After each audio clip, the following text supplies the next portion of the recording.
15 October 2025 Bangladesh ব্যাংকের verify যে Facebook পেজটি রয়েছে সেখান থেকে একটি বিজ্ঞপ্তি প্রকাশ হয়েছে 1 ও 2 টাকার যে ধাতব মুদ্রা অর্থাৎ কয়েন রয়েছে সেই কয়েন নিয়ে।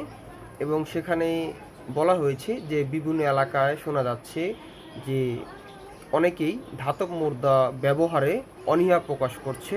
এবং এটি যেহেতু একটি সরকারি জিনিস এবং এটি যেহেতু বৈধ এখনও, তাই এটা অনীহা প্রকাশ করা বা এটা ব্যবহার না করে এটা একটা আইনত অপরাধ।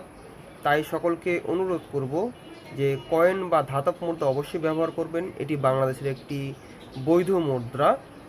অবশ্যই এই বিষয়টি খেয়াল রাখবেন এবং এটি ব্যবহার না করা বা অনীহা প্রকাশ করা বা নোট সম্পর্কে কোনো ভিন্ন মতামত রাখা এটা আইনত অপরাধ এবং আইনের লঙ্ঘন। যদি কেউ এটি না নিতে চায় তাহলে আইনশৃঙ্খলা বাহিনী বা যে জাতীয় সেবা নাম্বার রয়েছে 999 999 কল করুন। ধন্যবাদ সকলকে।